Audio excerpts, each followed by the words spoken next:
I appreciate that. Welcome to the Take a Listing Today podcast, where our hosts Jim Studebaker and Todd Robertson give you strategies to get you out of the office right now so you can take a new listing today. Oh, sorry. And now, here's Jim and Todd. I got excited. Your enthusiasm is welcome. It's today. Yes, thank goodness we have Lisa here to tell us that. Welcome to show number 172, the Take a Listing Today podcast. I'm Jim, and there's Todd. And here's our wonderful producer, Lisa Gray, in the house. Here I am today. Yes. Not Take a Listing tomorrow. Today. That's the other show. Right. So should we do every other day? And this is the other day. So right. All right.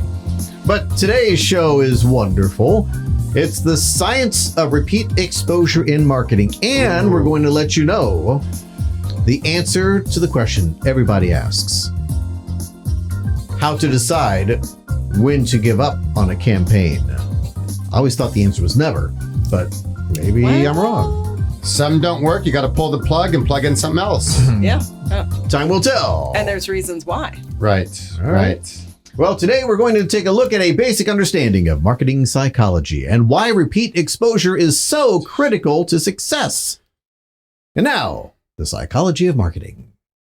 And I have to say, before you get into that, this reminds me, Tony Robbins shared with us when we were on his team, he said, repetition is the mother of skill. Yeah. So if you're going to get great at anything, a real estate agent, your listing presentation, go work on it for 2 weeks. Your pauses, tonality, voice inflection, repetition, that's free. Your competition's not going to do that. Then you're going to beat them at the kitchen table. Tony is the master at that, and he knows how to anchor it. Like he has you do physical things like hit your shoulder or something to anchor it in. Right. Stand up. I mean, he is the master. He totally, boy, does that guy understand human psychology. He gets it's really incredible. Yeah. All right. Here's a great statistic. Thank you, Lisa.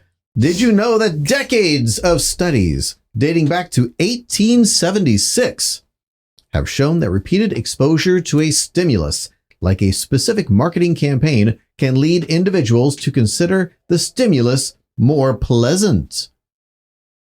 Think about that. I mean, advertising's everywhere now. You look at a sporting event, you look at the floor, the basketball game, 2 or 3 ads. Yep.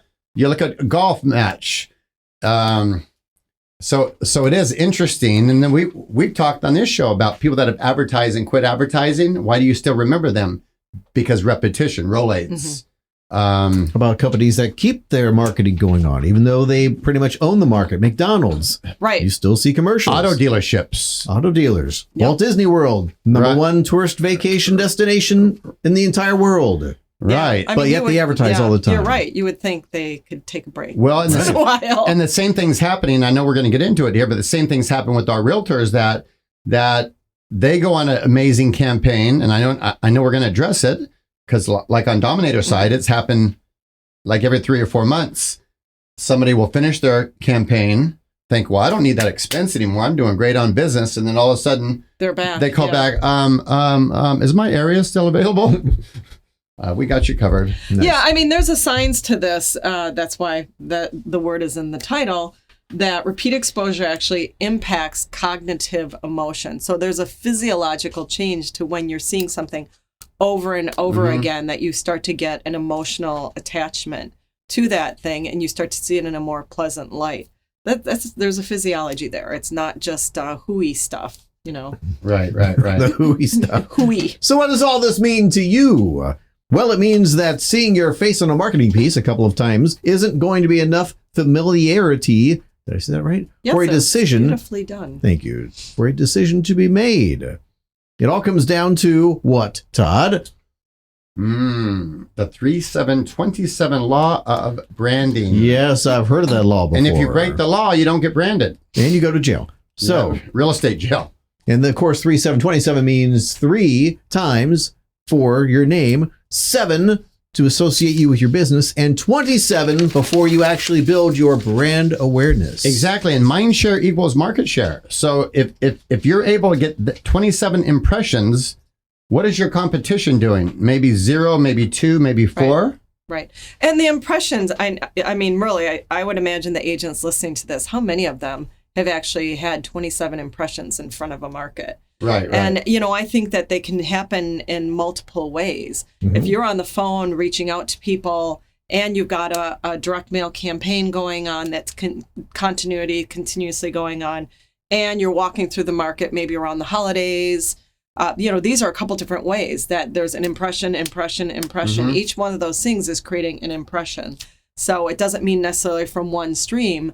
Have multiple streams going so that they're hearing you. I mean, isn't that how the big companies do it as well? Totally. You're on your phone and you're talking about something, suddenly it's on your phone. You go home, you put on a TV show, suddenly it's on your TV. It's kind of following you everywhere. If you have the radio on, they're trying to hit you. The newspaper, I know not as many people read that now, or magazines, but they're trying to hit you in every medium possible. Yep. How about Mike's Pillow? Shouldn't that be My Pillow? Well, Mike's My Pillow. I think most people probably think of it as Mike's Pillow. Yeah. But I think so the he point should of that rename is that it Mike's Pillow. Right. Is that he does advertising on the web, on news stations, Pandora, everywhere. Everywhere you everywhere. And he's available not just in the infomercial. I think at one time he only was an infomercial. Now it's at Bed Bath & Beyond. It's on Amazon. It's in Target. Walmart. Yeah, Walmart. He has saturated the market, and I'm sure it has. And he went through some tough times, I saw, and he did. Through. He did. Yes, he did. Because he got way political. Maybe. Yeah, it's a tricky thing to do. It is. But he survived it, and he's still out there, and he's out there every possible way. And no matter how much money that guy is churning and burning, a great example of a company that has created billionaires in the last 3 years, and yet all you see as their name everywhere is Pfizer. Oh, I mean, you would think, okay, can't they take a break? I mean, they dominated the market. They dominated advertising over, from 2020 to 2023, and they have not gone away. They were one of the vaccinations. Yeah, one of the main vaccinations. Yeah. And now they are I think they got used to that degree of marketing, and now it's like they've got a flu shot, they have this shot, they have that. They are not going away. It doesn't matter how much revenue they've generated. They are staying out there. Yep. All right. Well, these examples explain why geographic farming is so effective. You are committed to staying in front of hundreds of homeowner eyes every month. Yep. And geographic farming, same thing. You're becoming the familiar face over time. That's why the smart agents do it. That's why the agents that are earning at a higher level do geographic farming. They get it. Do you remember we used to talk about the example that Hobbs and Herter used in this case? Right, with their marketing campaign, with the fake agent. So exactly. So they did a study in a piece of geography. Do you know this? Yeah, it's a great So it's story. amazing. So a real agent, and then they started doing marketing. This agent didn't exist, and then they pulled, if you guys were going to sell your house, which agent would you use? Mm-hmm. And it just goes to show that marketing is everything. I mean, right. Same thing. Why can a brand new agent beat a seasoned agent? That should not be possible. But it is because enthusiasm and prospecting, and those people have kind of... So even somebody that didn't exist, they thought was the top agent because he was on a postcard. Yeah. Yeah. Sphere of influence is another, that's just another form of geographic farming, but with people that know you. And it's not in necessarily one specific neighborhood, of course. They're spread around your market. And these are people that you stay in front of in different ways, and they stay familiar with you repeatedly over time. Those are great people to put on a holiday campaign, so they're hearing from you every month. Right. And actually, that's a great thing to bring up, Lisa, is the fact that our show sponsor, ProspectsPLUS.com, has scheduled holiday campaigns where you can plug in a name, set it, and forget it, just like the Ronco chicken rotisserie. And exactly. Now we're back. Back to that. But the holiday I want to say one thing about it. What I love about it is they can set that whole campaign up with their contacts, and we, in the print shop, our people make sure that it hits before. Yep. So it's magical. Imagine they're getting, I got one on this holiday. They think that's it. Every month, yeah. Then they're getting a different one. They're going, wow, this agent's on it. I mean, it makes you look sharp. And it's a positive thing. Right. You're getting in front of them over something that's positive. A lot of these postcards for our holiday campaigns are really fun. They're light. Right. They're not humorous. like, gimme. I want. Right. They're just all sending nice messaging out to people. Right. So niceties. Niceties. That's called our feel-good series. Yes. Yes, we need one of those. That's on our other channel. Anyway, that's on the other now channel. that we know all about marketing, comes the burning question. Is it ever okay to stop your marketing? Is it? No, I got to look at this. So, If after 10 or 20 exposures, you're not seeing any results, then review your campaign. Review the market you've chosen to go after. Review your marketing piece, your call to action, and everything else. And look for signs of weakness. Well, and let me add one more thing in there. So let's say that they're doing this and they're not getting any action. So of course we want them to review all those things, but you also have to review yourself. Right. So if I'm the realtor, I have to review, okay, I got 4 leads and I went out and got none. Right. So I've got to look back and say my presentation's terrible or I did not qualify them. I need to go to my broker. Right. So you've got to look at yourself. True. Yeah, I remember a client Prospects Plus that had a farm, and I think he had been in it at least a couple of years, and he was frustrated. He said, "I never got anything, and I see these signs up all the time." And this guy was a senior, so him and his wife, they're a team, and I think they were probably in their mid 60s, late 60s, something like that. And I said, "Who's your client? Like, who's your customer? If you had to write out a demographic of your customer," he's like, "Oh, they're older couples, da-da-da-da-da-da." He gives me this whole thing. I said, "The neighborhood that you chose to farm, what is the demographic there?" "Oh, young families." I said, "Okay, are you getting any disconnect there?" So if for whatever reason people gravitate towards you, tend to be older, going to and you resonate with, clearly you resonate with them. That's why those are the ones that time after time, you talk to all kinds of people. Some of them go, "That's not my guy." Whoop, they're gone. And some go, this person speaks my language. I love them. And that was their customer. So it was like in that moment, all of a sudden it was this aha light bulb went on. He said, "Oh my gosh, I think I know the farm I need to do. I was in the wrong place." So I think you have to really take that time to look at and define. I mean, we tell any company, because we have other companies in addition to Prospects Plus, really define your customer. And then once you know, look, and if you're not sure, look at your past customers, write down some demo or some demographics on them. How old do they tend to be? You know, are they men, women, families, single, married, whatever, write it all down. What's their income level? Now you know, now you've got your target market. Now create a list. Now go into a neighborhood that has people like that. And then now you can match your message to the market more congruently. Absolutely. Absolutely. Yeah. So part of it, part of it is, you might need to work on your presentation or your closing. Closing is the hardest thing for most people in sales. To ask for the order. Right. But press hard, cheap carbons. Maybe you're in a space where you are not connecting, you're never going to connect, and you're just fighting against something. So really take that time, find out. Yeah. All right. So to wrap it all up, working toward building a flourishing farm or sphere takes time and exposure. So don't give up too soon.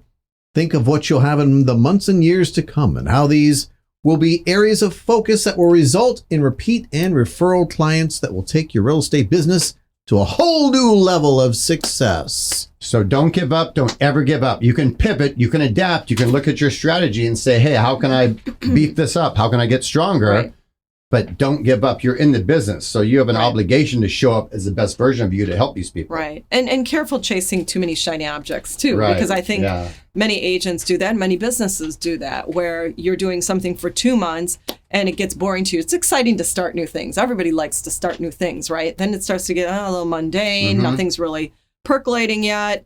Oh, look at this shiny object over here. I'm going to stop this and go do this. But now, that's so true. Now you're presenting yourself in another way. So you actually might end up looking brand new to that same market because you're doing it some way. You're going about it in a totally different way. Yep. So be careful of that. Give them time to start branding you in the way that you're delivering yourself, whatever marketing piece it may be. If it's holiday campaigns, whatever it is. I mean, you can layer it with other things.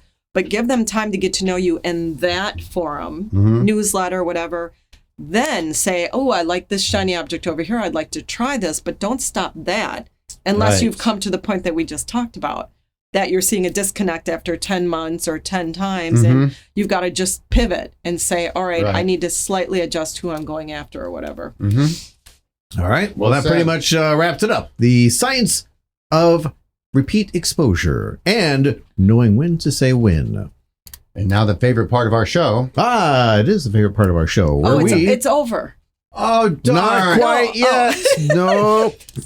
She's wanting to get rid of us? I thought she enjoyed this with us. She's wanting to go to happy hour early today. Yeah. Happy hour doesn't start until it's a designated time frame. It doesn't start until this show is over. Right. And we are not done yet. Because I'm just kidding. I love it. I look forward to this every. Yeah, her enthusiasm really showed there, didn't it? Look at this. We have suppose. That was a just sold 1.6 million. Yes. I think she would have loved another copy. Yes. Oh, thinking of selling your home? 4% commission, always negotiable. Nice. Free professional photos and video. Free CMA report. Wow. Sharp lady. Okay. Angelique. She can be reached at 571-262-1199. She'll answer. She's got a great energy, great feel there. Yep. It looks pretty decent.